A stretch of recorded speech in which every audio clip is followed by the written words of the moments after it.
اٹھتے بیٹھتے آتے جاتے استغفر اللہ ربی استغفر اللہ الذی لا الہ الا ہو الحی القیوم واتوب الیہ استغفر اللہ ربی من کل ذنب واتوب الیہ. یہ پڑھا کرو جتنے استغفار آپ کو یاد ہے، بہت زیادہ پڑھو، کم پڑھنے سے نہیں کام چلے گا.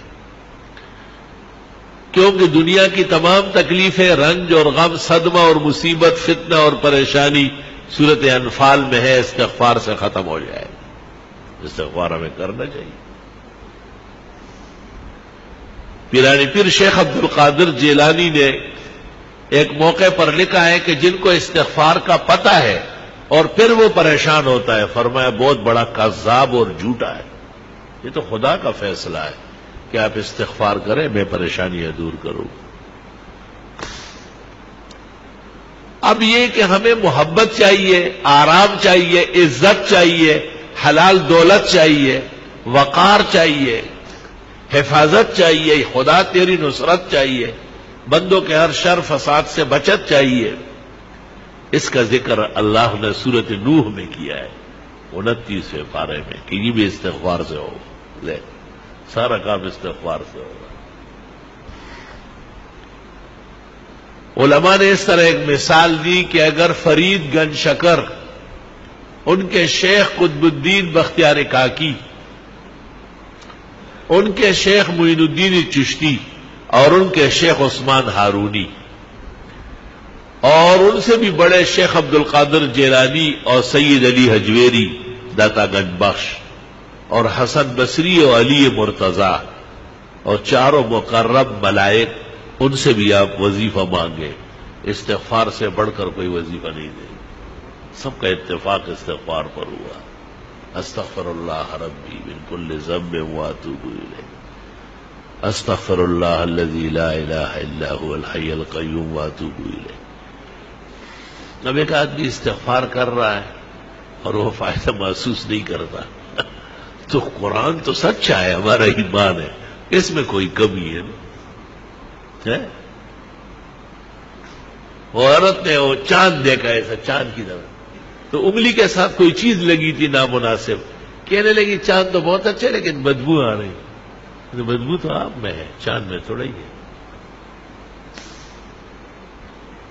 اب اپنے آپ کو اس معیار پر لانا ہے کہ ہمیں استغفار سے وہ فائدہ پہنچے جو اللہ تعالیٰ نے سورۃ انفال میں بیان کیا ہے. وما كان الله ليعذبهم وانت فيهم وما كان الله معذبهم وهم يستغفرون. ایک ایسی نیکی اور ایسا عمل جو نبی کے برابر ہو یا نبی جیسی رحمتیں مل جائے، قرآن کی اس آیت میں ہے جو میں نے پڑھی کہ وہ استغفار کا عمل. یا تو نبی کی وجہ سے بچت ہے یا استغفار سے بچت. وہ بھی استغفار کیا گیا. بعض راتیں مناؤ باقاعدہ، بعض اوقات منا لو کہ بھئی میں سحری میں اٹھوں گا اور سورج نکلنے تک استغفار کروں گا، اور میں جمعے کی نماز کے لیے 2 گھنٹے پہلے آؤں گا، سورۃ کاف پڑھوں گا، 100 مرتبہ درود ابراہیمی پڑھوں گا، بس پھر جمعے تک استغفار کروں گا. جمعے میں اتنا ٹائم نہیں ہے، چلو عصر سے مغرب صحیح ہے، مغرب سے عشاء تک کچھ تو ادھر کنڈے زویا سوخو بویا، کچھ تو کرے گا، اپنے آپ کو ذرا قیمتی بنائے. جتنی خوشیاں چاہیے، جتنے آرام اور راحت چاہیے، جتنی عزت چاہیے، اللہ تعالیٰ سورۃ نوح میں فرماتے ہیں فَقُلْتُ اسْتَغْفِرُوا رَبَّكُمْ، استغفار کرو وہ مل جائے گا، سب عطا ہو جائے گا. ہمیں بھی دعاؤں میں یاد رکھو، دینی مدرسوں کو بھی، طلباء کو بھی، اور یہ موجودہ پریشانیوں کو بھی، اور استغفار کی کثرت کرو. راتوں کو بستر پر جاتے وقت 33 دفعہ سبحان اللہ، 33 مرتبہ الحمدللہ، 34 مرتبہ اللہ اکبر پڑھا کرو. آج ہی بخاری شریف میں آ رہا تھا کہ حضرت فاطمہ آئی اور ام المومنین عائشہ کو کہا کہ حضرت غلام بانٹ رہے ہیں، مجھے بھی کوئی نوکرانی دے دے.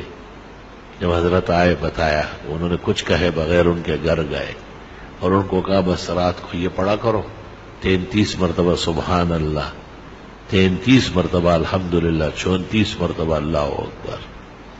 یہ دنیا بھر کے غلام کنیز آرام و راحت سے بہتر ہے.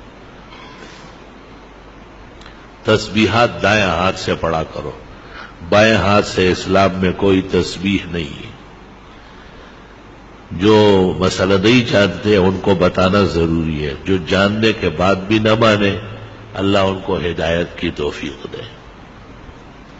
آپ کا کام اور ہمارا کام خیر آگے بڑھانا ہے، خیر منوانا ہماری ذمہ داری نہیں ہے. اللہ نے نبی کو کہا ہے انما علیک البلاغ وعلینا الحساب، آپ پہنچائیں، حساب میں خود کروں.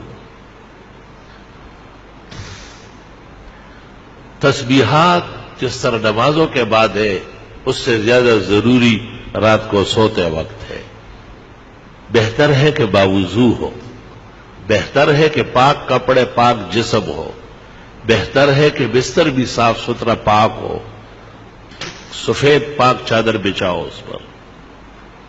بستر پر آنے کے بعد اگر کوئی حرج نہیں ہے، گرانی نہیں ہے، تو سورت الف لام میم سجدہ ایک بار اور سورت ملک ایک بار ہر رات کو پڑھنا سنت طریقہ ہے. قیامت کے دن شفاعت آسانی سے نصیب ہو جائے گی. قیامت کے دن کی تپش نہیں دیکھے گا، محسوس بھی نہیں کرے گا. لوگوں سے پوچھے گا کہ وہ قیامت کہاں ہے، وہ تکلیف کدھر ہے. فرشتے کہیں گے چل چل الف لام میم سجدہ اور سورہ ملک جو پڑھتے ہیں ان کو نہ قبر میں عذاب ہوتا ہے نہ میدان حشر میں ہوتا ہے. یا رب تیری کتنی عنایات و احسانات. اورنگزیب عالمگیر نے جو قرآن شریف لکھا ہے تو الف لام میم سجدہ اس پر بھی لکھ دیا 21 پارے میں کہ رات کو سوتے وقت الف لام میم سجدہ اور ملک پڑھا کرو. پھر 29 پارے میں جب سورت ملک آئی پھر لکھنے لگا تو کاتبان جو بیٹھے تھے انہوں نے کہا حضرت یہ لکھ چکے ہیں وہاں. کہا آرام سے رہو، وہ الف لام میم سجدے پر لکھا، یہ سورت ملک پر لکھا.